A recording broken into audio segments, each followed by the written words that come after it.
Assalamualaikum warahmatullahi wabarakatuh. Alhamdulillahilladzi arsala rasulahu bilhuda wa dinil haq liyudhhirahu 'alad dini kulli wa kafa billahi syahida. Asyhadu an la ilaha illallah wa asyhadu anna Muhammadan abduhu wa rasuluh. Allahumma sholli ala sayyidina Muhammadin wa ala alihi wa sahbihi ajma'in. Amma ba'du.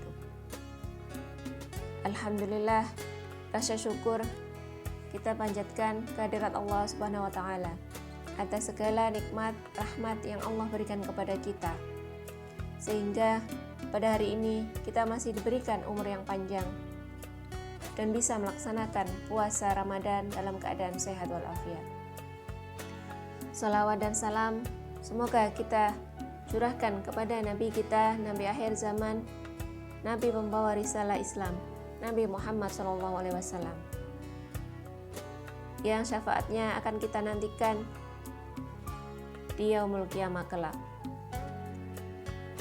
Ayunda, alhamdulillah, hari ini kita memasuki puasa di bulan Ramadan yang ke-17.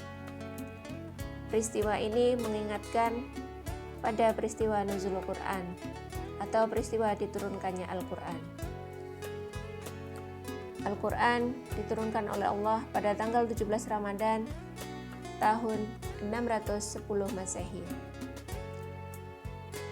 Surat yang pertama kali diturunkan kepada Nabi Muhammad adalah surat Al-Alaq ayat 1-5 yang berisi perintah untuk membaca. Turunnya Al-Quran diabadikan di dalam surat Al-Baqarah ayat 185. A'udzubillahi minasyaitonirrajim. Bismillahirrahmanirrahim.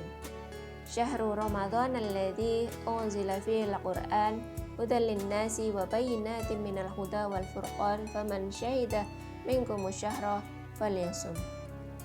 Bulan Ramadan, bulan yang di dalamnya diturunkan Al-Qur'an sebagai petunjuk bagi manusia dan penjelasan mengenai petunjuk itu dan pembeda. Karena itu, barang siapa di antara kamu yang hadir di bulan itu, maka hendaklah ia berpuasa pada bulan itu. Ayunan Nasyiah, Al-Quran bukan hanya sekedar bacaan tekstual saja, akan tetapi harus difahami secara kontekstual dalam kehidupan sehari-hari. Terlebih pada momen Ramadan kali ini, jadikanlah Al-Quran sebagai pendorong utama dalam kita melangkah menatapi kehidupan di dunia ini menuju kehidupan di akhirat. Mari kita jadikan Al-Quran ini sebagai pedoman hidup, sumber informasi, dan motivasi, sebagai referensi dalam setiap sendi kehidupan kita untuk menebarkan kasih sayang kepada sesama manusia. Memahami Al-Quran yang diturunkan di bulan Ramadan ini adalah untuk pembelajaran atau untuk tadarus Al-Quran yang mengandung makna mendidik, membimbing, dan mengarahkan kita dan keluarga kita supaya menjadi pecinta Al-Quran. Supaya rumah kita tidak sepi dari ayat-ayat suci Al-Quran. Rasulullah mengumpamakan rumah yang tidak pernah terdengar ayat-ayat suci Al-Quran seperti kuburan. Dalam memahami makna nuzul Quran, mari kita berusaha semaksimal mungkin untuk menjadikan isi Al-Quran sebagai way of life atau jalan hidup kita untuk mengangkat manusia dari kebodohan dan keterbelakangan. Mari kita budayakan membaca kitab suci kita setiap hari, setiap waktu. Bukan Al-Quran dijadikan pajangan di etalase, sebab begitu banyak keberkahan dan keutamaan baca Al-Quran. Allah menjelaskan dalam surat Al-Fatir ayat 29-30 bahwa membaca Al-Quran merupakan perdagangan yang tidak pernah merugi, sebab Allah akan berikan pahala, karunia, dan ampunan. Ayunan Nasyiah yang dicintai Allah, beberapa keutamaan membaca Al-Quran di antaranya adalah ketika kita membaca Al-Quran, satu huruf saja akan diberikan satu kebaikan dan dilipat gandakan menjadi 10 kebaikan. Dan kebaikan itu akan menghapus segala kesalahan kita. Keutamaan selanjutnya adalah setiap kali kita menambah jumlah bacaan kita, maka akan bertambah pula ganjaran pahala dari Allah. Kemudian Al-Quran juga akan mendatangkan syafaat ketika di hari kiamat nanti. Sebagaimana hadis yang diriwayatkan oleh Imam Bukhari, an Abi Umamah al-Bahili radhiyallahu anhu qala sami'tu Rasulullah sallallahu alaihi wasallam yaqul iqra'ul Qur'ana fa innahu ya'ti yaumal qiyamati syafihan li ashabihi.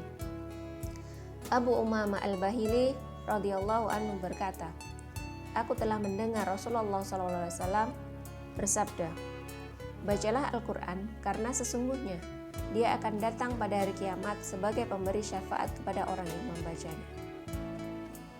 Subhanallah.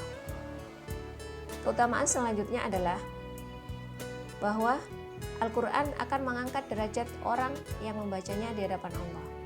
Kemudian akan memberikan rasa ketenangan di dalam hati dan ketentraman. Juga akan memberikan obat. Al-Quran bisa dijadikan obat sebagai obat hati kita, obat gundah gulana, gelisah, dan penyakit hati lainnya.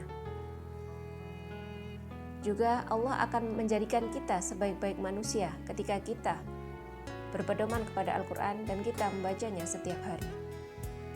Selain karena Al-Quran memiliki keutamaan, ia juga mengandung banyak mukjizat. Oleh karena itu, kita tidak bisa sembarangan membaca Al-Quran. Ada adab-adab tertentu ataupun etika penting yang harus diperhatikan ketika kita membaca Al-Quran. Yang pertama adalah kita harus ikhlas.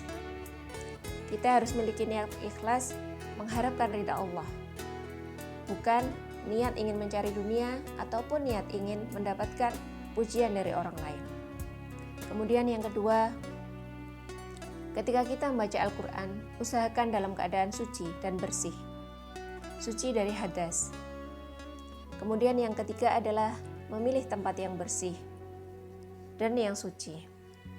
Kemudian yang selanjutnya adalah ketika membaca Al-Quran, usahakan kita menghadap ke arah kiblat, duduk dalam keadaan tenang. Ini akan menambah kekhusyukan kita dalam membaca Al-Quran. Kemudian selanjutnya adalah kita mulai membaca Al-Quran dengan membaca ta'awudz. Fa idza quri'al Qur'ana fasta'idz billah. Itu adalah anjuran Allah yang di dalam Al-Quran. Kemudian yang terakhir adalah khusyuk dalam mentadabburi setiap ayat-ayat Al-Quran. Setelah mengetahui keutamaan dan adab dalam membaca Al-Quran, mari kita amalkan dalam membaca Al-Quran dengan baik, supaya kita akan mendapatkan kebaikan-kebaikan di bulan Ramadan ini. Allah akan melipat gandakan pahala kita. Semoga kita tidak melewatkan kebaikan-kebaikan yang ada di bulan Ramadan ini.